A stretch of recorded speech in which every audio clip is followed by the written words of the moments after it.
Okay, so here's here's what we got. Okay, right? We know if we have two things of the same base and we multiply them, we add the exponents. Okay, so these questions, like, you get used to the rules and then you just apply them, right? So something like this, there's like a pretend number 1 here, right? We could all agree we can multiply anything by 1, and this is what I was just saying to somebody else. You can always just multiply the numbers as if it's like nothing else is there, which is basically what you're doing. You're like independently treating each thing inside of those brackets. You're like matching up the things that are the same. So in this instance here, I'm matching up the numbers, right? So numbers you can multiply numbers with numbers as you have done for 10 years, right? So our answer here is going to start off by multiplying 1 times 2, okay? So we're going to get 2. And then you can turn your attention to, say, the x's, right? Because they have the same base. And we know when I multiply things of the same base with exponents, I get to add the exponents. So it's 3 plus 5. That's going to be the yellow stuff, right? And then I can do the same thing with the y's. You just treat everything independently, okay? So for this one, I'm going to have y. There's an imaginary 1 on that y, okay? Because if it wasn't, it was a 0, then it wouldn't be there. We all know that anything to the power of 0 is 1, and so the thing would just disappear. So it's implied that there's a 1 on that y, so we get to go like this, 1 plus 6. And then, just finish the question off. Okay, so we're going to say 2, you're going to actually do the math inside of the bracket. You're going to get x to the 8, y to the 7. Okay, does anybody have any questions with that? Okay, same thing with the next one. You can always explicitly deal with the numbers, right? We all have been dividing numbers for a long time, right? So our first step here is deal with the numbers. So 4 divided by 2. Ignore everything else. And just deal with the numbers to start. So 4 divided by 2 is going to be 2, right? And then you can turn your attention to things with the same bases, right? So I'll try to maybe keep the color code going. Okay, we've got x to the 5, right? You always write it like this. It's always going to be one line, x to the 5. And then because it's division this time and not the multiplication like in the first question, we subtract the exponent. So we go 5 take away 6. That takes care of the yellow stuff. And then we say, okay, I'm going to do the red. Well, there's nothing in the numerator. There's no y up here, right? So we basically have something like, I don't know, y to the 0, because we all know y to the 0 would be 1. I'm just thinking out loud. Take away 1, right, would be negative 1, which we would know as being on the denominator, right? So you're just going to be careful with that one.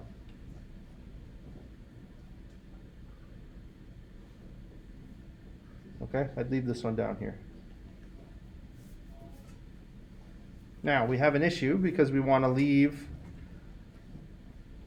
or we don't want to leave things with negative exponents, right? So we have an issue here. So we're going to get 2 to the negative, x to the negative 1 over y to the negative 1, right? And then we don't want to have negative exponents, so to deal with negative exponents, we just flip-flop, right? So we can take the y and move it to the top. It would become a positive exponent, and we can take the x and move it to the bottom, and it would also become a positive. And so your final answer would look something like this. 2y over x. And you can put the ones on if you'd like, if that helps you. That's your final answer for that one. That's a little trickier. It's trickier because I left a negative exponent with nothing in the numerator. Okay? Does anybody have any questions so far? Great, the next one we test your ability to apply what we call the as a power law or a power rule, right? Exponents raised to exponents. That's what you have here, right? So you have an exponent raised to another exponent. In that instance, you multiply the exponents. okay? You don't add them, okay? You only add if there's another 3 over here, right? The difference being, if I rewrote this question and I had something like this, then you would add the exponents, okay? But that's not what I visually see here, is it? I have an exponent. I don't have the second 3 over here. So you have an exponent raised to an exponent. You have to multiply them, okay? That's the key distinction between, do I add the exponents or do I multiply them, right? You have to see the other 3 there. You have to see two bases that are multiplied. That's the only time you can add the exponents, okay? So in this question, you're going to multiply the exponents together. You're going to get something like 3 to the power of 12. Right, because 3 times 4 is 12. Okay, that comes from this. 3 times 4. And then you can evaluate that. You type that in your calculator and call it a day, right? Because the question said, then evaluate if possible, right? These two here, these first 2 questions, you can't evaluate them because they have variables in them, right? You don't know what those variables are, so you can't evaluate. So that's your final step. But this one, this looks like something I can just throw in my calculator. That's what it means by evaluate. Okay, you can actually give me a number, what that number actually is. It would be 3 to this is going to be a big number, so you guys might be, I didn't really put too much thought into that, but well, it's not too bad.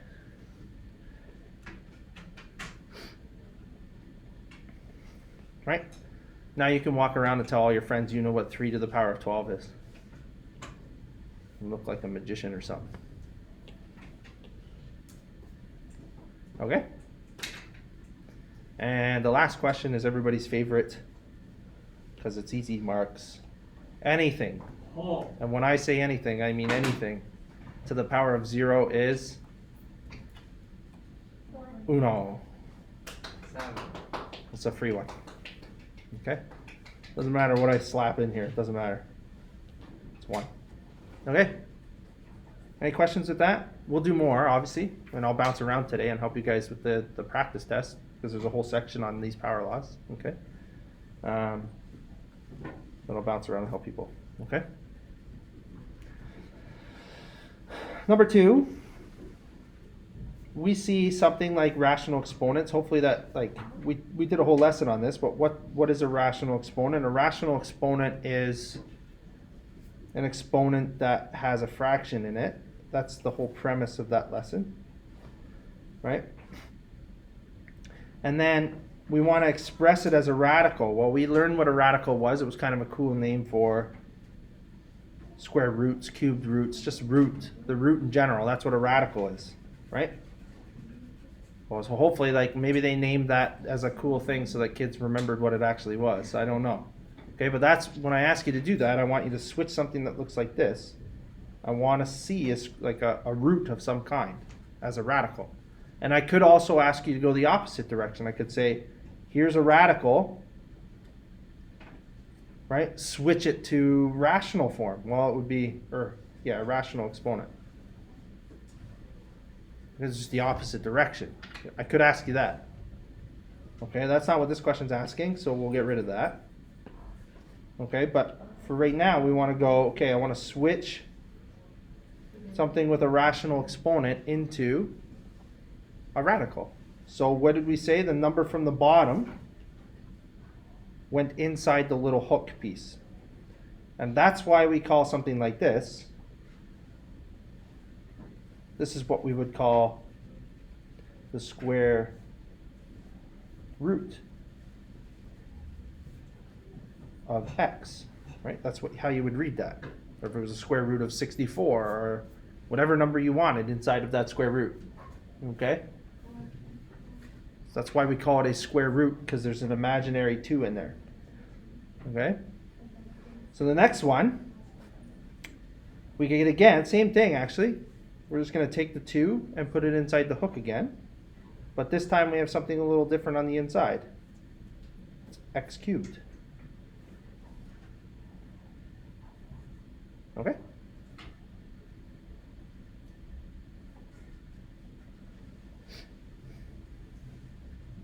All right, what about the next one? Well, the next one we could write number goes inside of the hook,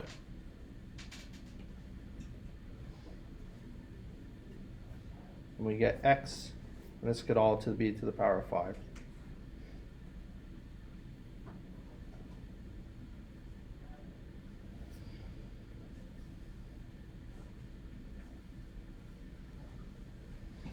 Okay. Now this one here, you could do one of two ways. The next one, D. This is an evaluate question because I don't have any more x's. There's no x's anywhere. This is one I'm going to actually be able to get a number for, the next two actually, okay? So you could do this one of two ways. And I thought about this after I made the question. You could, because this is a nice fraction or rational exponent, you could just do the division directly and go 2 cubed, which we know as being 8, right? And that's fine, okay? But we could also say, okay, well, and hopefully this works and we can check it to confirm, but we could say this is the same thing as the square root of 2 to the power of 6. Or, I guess you could put the 6 out here too.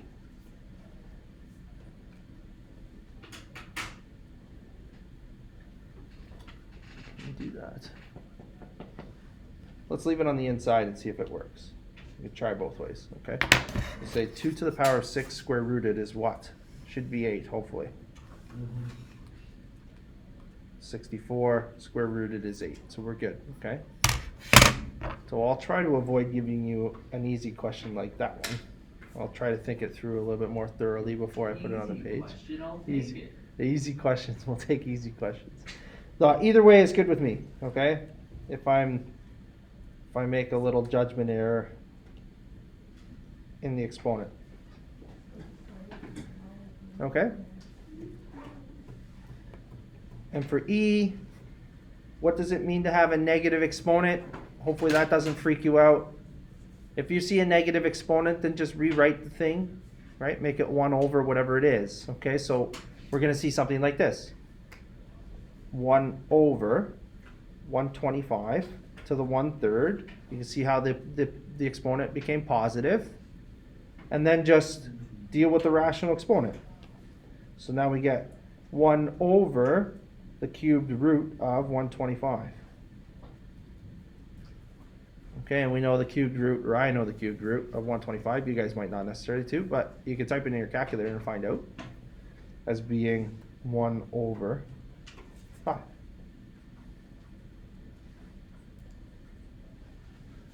Okay? Does anybody have any questions? Comments or concerns? Again, you guys can try like the practice test today and you guys can work your way through it.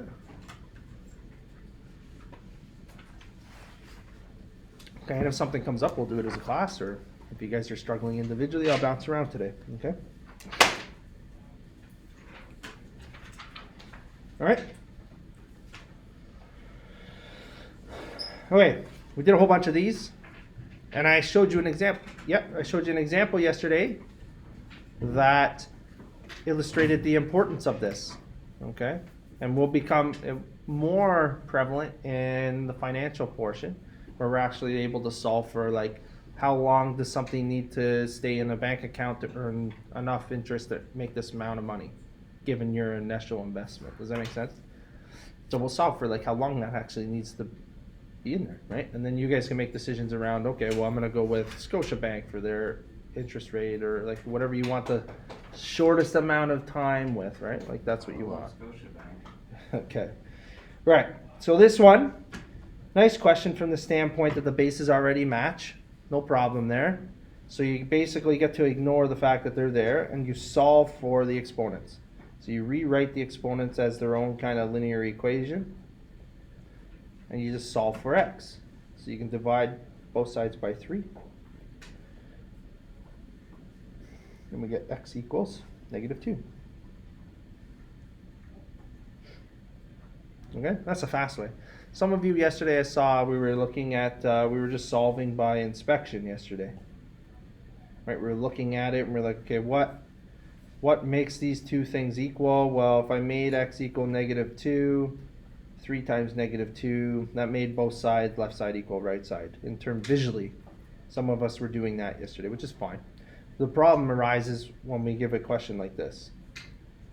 a little tougher to do that, okay? Like even some of us were doing it in this question here. Inspection, I'm solving by inspection, which is fine, it's a method. But solving by inspection breaks down when you get more complicated things, right? So, try to give you a tool that you can use. So, here, this is an interesting question from the standpoint that it looks a little different, but we could say, okay, why don't we take the 7 and we'll move it to the other side by creating a 0 pair, right? So that's minus 7 from both sides, and we're going to get something like 2 to the power of x is equal to 15 minus 7. Okay, well that's 2 to the x is equal to 8. Does everybody agree? Okay, now we're at a stage where we can make the bases match. Okay, so you basically, when we say we want the bases to match, we want something that looks like this. 2 to the something. We don't know what this something is. We can play with our calculator, but we can't just magically change things. We want whatever goes in this box such that it's equal to 8. Because we can't just like, oh, I'm just going to change this equation and to suit our needs, right? It still has to make sense. Well, Jacob's indicating that 2 to the power of 3 is equal to 8, right? So we've kept our continuum of like math lines, right? We haven't broken any rules or changed anything. We've just rewritten things. And now we're able to say, okay, well, the bases match, these two numbers here, the 2 and the 2, we're good, they match. And we can say, okay, get rid of them. X equals 3. That's what's left in the exponents. Okay. Now I might need a little help with this one because I haven't done it. But what is nice is we've already kind of done 8, right? We can switch 8, right? Remember the goal here is to get the bases to match. They're not close right now, but both are, we can we can do the 2, right? So we can go 2 to the exponent 3. Okay. That's okay. Right? And remember the goal, right? We want the bases to match. So we know that's happening for sure. So your question is 2 to the what gives me 32. Right? That's what this is. You want this to hold true. So 2 to the power of what gives me 32? That's your question. Okay. Once you have that, we can finish the rest of this, right? So we could say, I'm just going to rewrite this line. You guys can, or you don't have to. Jacob's indicating again that it's 2 to the power of 5 equals 32. Okay. Bases match, right? Everybody agrees that the bases now match. The 2 and the 2. Scratch them out because we don't need them. And we set the exponents equal to each other, right? So my next line here is going to be 3x. 3 times 3x is equal to 5x plus 20. Okay, and now we can use our solving skills that we have acquired or are continuing to work on to solve for x. 3 times 3x is going to be 9x. Has to equal, you're going to distribute that 5 inside of the brackets. Right, so we're going to get 5x plus 100.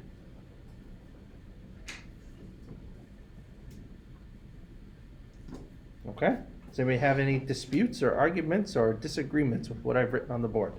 Are we okay? Okay, 5 times x turned into 5x, and 5 times 20 turned into 100. Okay, and obviously 3 times 3x turned into 9x. Okay, so now we can say, okay, I want to get all my, maybe I'll use a highlighter, I want to get my red pieces on one side and my yellow piece is on the other. That way I have everything's organized, right? We have red pieces on one side and the yellow pieces on the other, and I can solve for what actually x is, okay? So we can say, okay, in order to do that, I'm gonna have to take away 5x from both sides, right? And so I get 9x take away 5x has to equal 5x take away 5x creates a 0 pair. And so it's not there anymore, we're just left with the 100. So 4x is equal to 100. You can divide both sides by 4.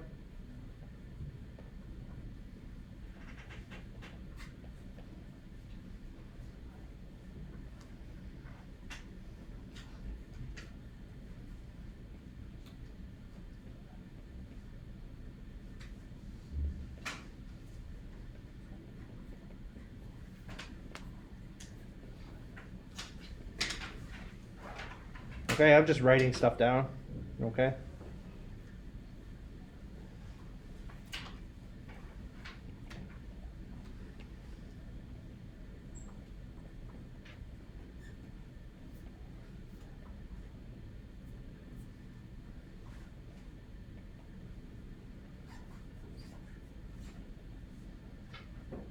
Okay?